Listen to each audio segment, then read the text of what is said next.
Hello and welcome to this Formlabs webinar. This is a shortened version of the original broadcast. If you'd like to view the content in full, please click on the link below.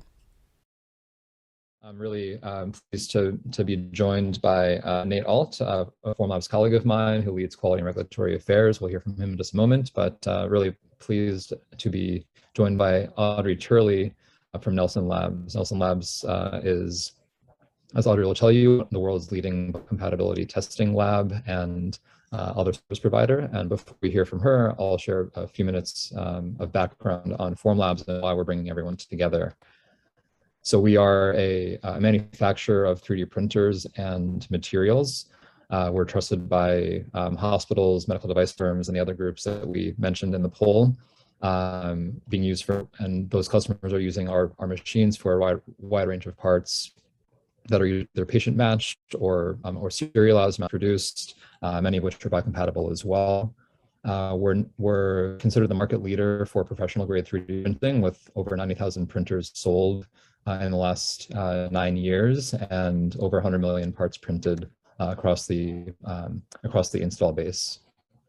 While we do sell into a variety of verticals with a fairly large materials library of over 30 resins and powders, we do have an expanding library of biocompatible parts.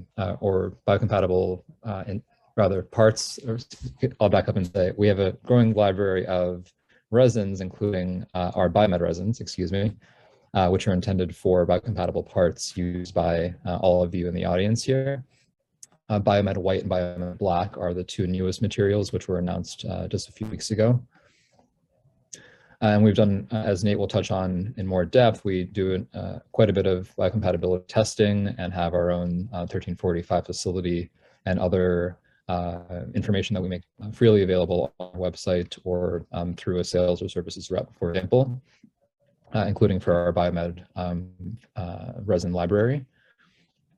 And we do quite a bit of sterilization testing as well across the big four or core four modalities for sterilization. And these reports are available, as you'll see here in the orange box, available on our website. So please do visit this or ask questions within the chat here if you have questions on where to access these details. But our job is we see our job as really making your life as easy as possible when you're evaluating printers and materials for a wide range of applications. And as mentioned earlier, we have a large install base in the medical and dental space. Within medical specifically, we see a lot of value prop for customers in the commercial medtech space, as well as within the what's called point of care manufacturing or the hospital environment, and of course within academia and research and life sciences as well. And as Nate will touch on in more depth, we have a really strong foundation in both quality and regulatory arenas. So we were the first 3D printing company to ever receive an EUA from the FDA. I mentioned the 1345 facility based in Ohio, where Nate is, where we also have a Class 8 clean room. We have master files, FDA master files for certain materials. We can touch on that a bit later as well, but what is a master file and why is it necessary? And other resources and services that we can offer to our customers here. So before I pass on to Audrey, this is my last slide here. I'll just say that we do have a 55-page ebook, which we call the Ultimate Guide to Quality Assurance and Regulatory Affairs in Medical 3D Printing. This was co-created by a shared partner of Nelson and Formlabs, Greenlight Guru. Please do visit our website or just ping us in the chat for the link here if you'd like, but hopefully this will be the extended version of information that you might be looking for after this conversation. And with all that said, it's my pleasure to introduce Audrey Turley, Senior Biocompatibility Expert at Nelson Labs. Audrey, thanks for joining that. Yeah, thank you for that introduction and the intro to Formlabs. So I'm happy to be here today. We're a partner with Formlabs and also with Greenlight Guru. It's a great synergy between our companies, delivering great, safe medical products that are innovative as well. So just a little background on myself. I've worked at Nelson Labs for over 25 years doing a lot of testing in the laboratory, but I spent 20 years doing biocompatibility, just a lot of time in the lab developing methods, troubleshooting the methods, and really immersing myself in that field. So I do love biocompatibility. I can talk about it for hours upon hours, but I promise to not do that today. But I do want to just kick us off with a first, Gaurav, if you'll go to the first slide, just thinking about when we assess biocompatibility, we really want to keep in mind that we are assessing risk.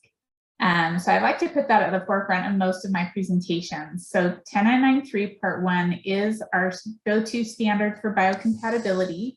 And in the title, it does focus that we are, designing a plan, an approach for a medical device based on a risk management process.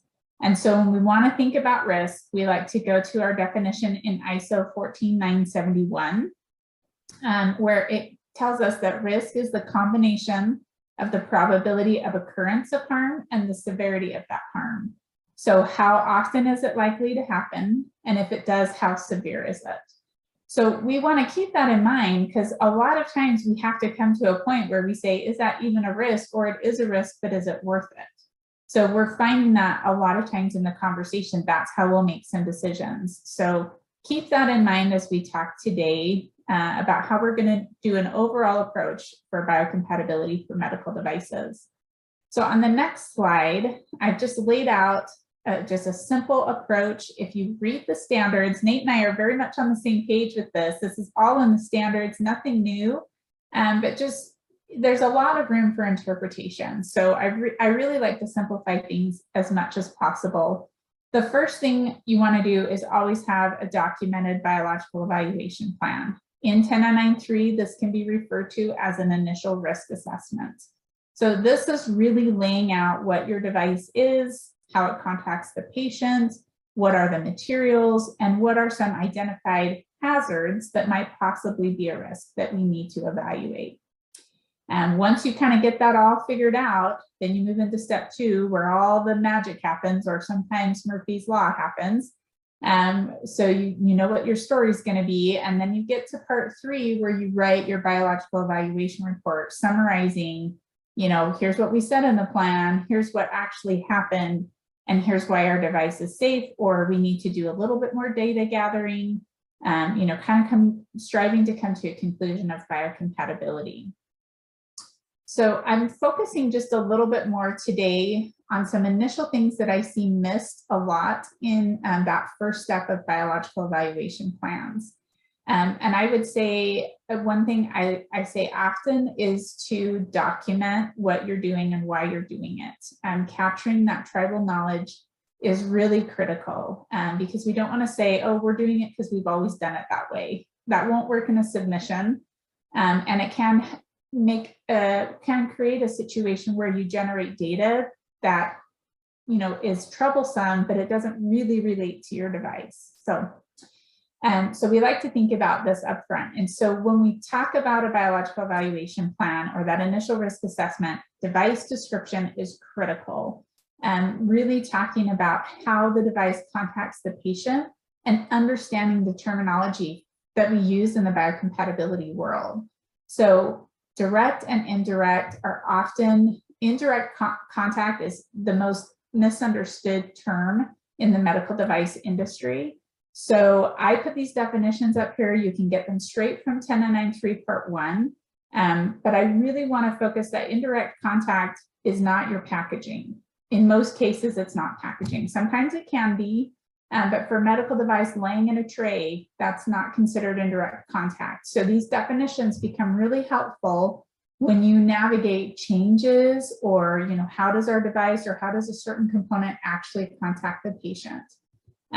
So this is really critical to lay out upfront, because your reviewers are not necessarily experts in that realm of devices, and they're certainly not an expert on your device. You guys are the experts on your device, so lay that information up really clear upfront. Okay, next slide. So we talk about general categories for contact that helps us assess risk in 10993. So I'm going to go into more detail from the tables that we get in the standard, but I like to put this up front so we understand we're going to talk about 3 general categories: surface device, external communicating, and implant. Implants are very clear. We know what those are. Categories of contact is very simple.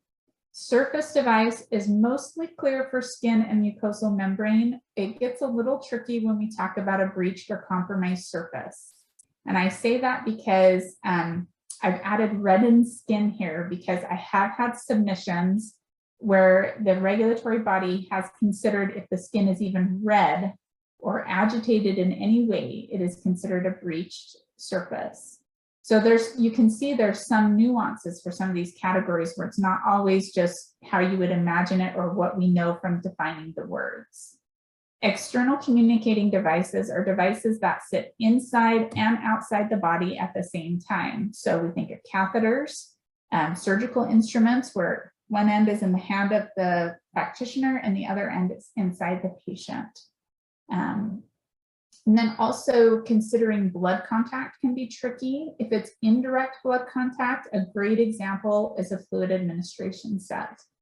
So maybe it's connecting to a type of IV connector, but the whole set actually sits outside the patient, but that is directly administered into the circulatory system. So just some things to think in mind that device categorization, getting that right up front is critical. So on the next slide, I've presented the table from 10993 Part 1. So this is table A1. It's what every biocompatibility expert knows about. It's what we go to assess our devices. What you'll notice here is you'll see surface device, externally communicating device in the far left-hand column, and then those types of contact, intact skin, breached, indirect blood contact, and then contact duration. You have to be thoughtful here because cumulative use matters. And sometimes even if it's cumulative use for maybe minutes a day, but it's used for a period of a lifetime, that can be considered long-term. So it's not just a one period use that we have to think about here. It's repeated use, and especially if a device is changed out. So maybe not the same device used, but a new device used each time, that matters as well. So on this table, you can see there are X's and E's, and X is a requirement and E means it has to be evaluated. You have to present data or literature or some type of information to support the endpoint. And I would say the area we get hung up the most in the industry is on the first requirement, which is for physical and or chemical information. So I'm going to spend some time talking about that today, and then Nate is going to give some examples where he's talking when these other endpoints are necessary. So we will get to those, but for myself, I want to focus on how we assess physical and or chemical information. So the next slide is the second part of table A1, because it goes on to 2 pages, where you can see that they give definitions for those endpoints. So X's and E's are defined in there as well. So if you guys don't have 10993 Part 1 as a standard in your facility, I highly recommend purchasing that. Okay, on the next slide, this is a figure that is one of the first decision trees presented in -1.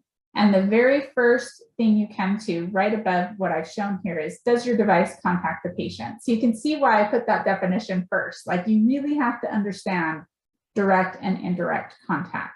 So if you've determined that that is the case, my device touches the patient, our very first decision is, or point of action is, we have to obtain device material. So Gaurav, if you'll just click one more time, that box will blow up. There you go.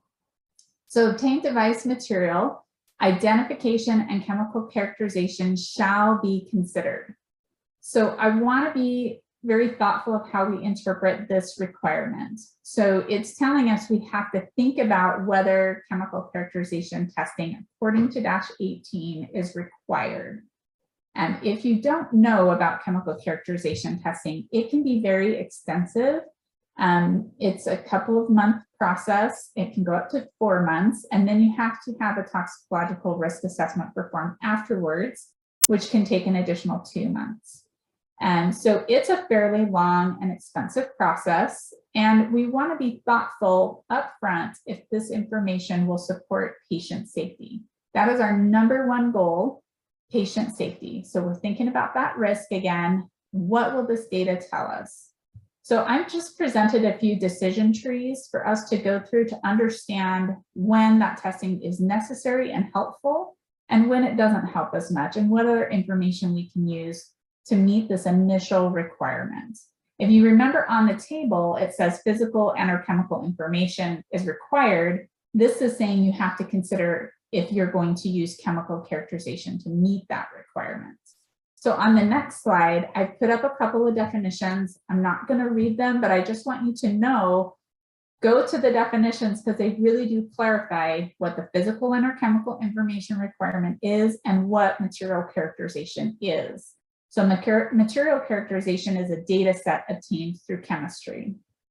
Physical and or chemical information is, what is our material? How does it contact the patient? Is it known to be safe in these types of settings? Are we using something novel? Is it curing in an interesting situation, like curing in situ? What's our body contact time? Just really being thoughtful about how the materials are being used. And then you decide when you're assessing those physical or chemical information if you need more data, which would lend you to go towards chemical characterization testing. Okay, on the next slide, I've just laid out some basic options you can go into here. So you can get great supplier information, and we're going to talk about that a lot today because Formlabs has great information on their materials for you. Talk about how to use that to support your final device. If you have other iterations of your device, sometimes you can use that previous testing to support your current device, and sometimes you do need to step into material characterization testing. So I want to talk quickly about the supplier information that's available. Typically, I see two things: ISO 10993 compliance and USP Class 6 compliance.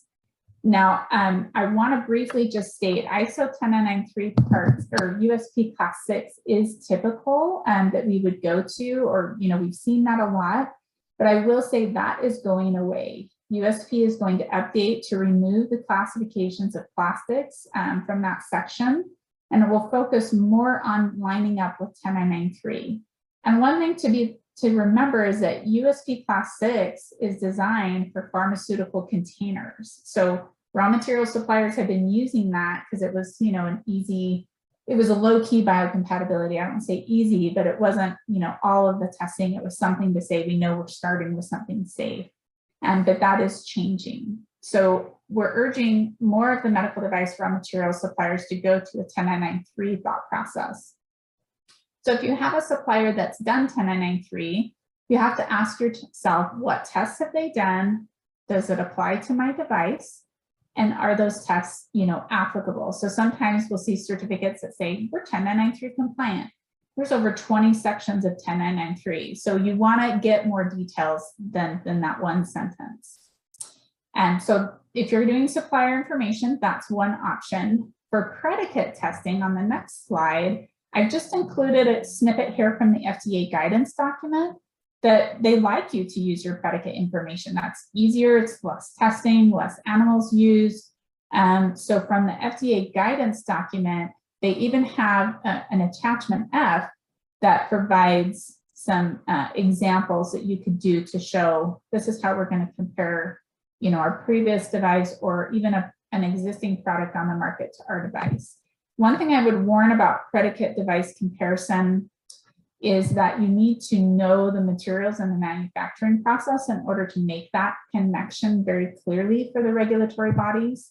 So if you say, oh, well, we know it's similar, that will not fly. It has to be, what the materials are, you can lay them out on the table, side by side, direct comparison.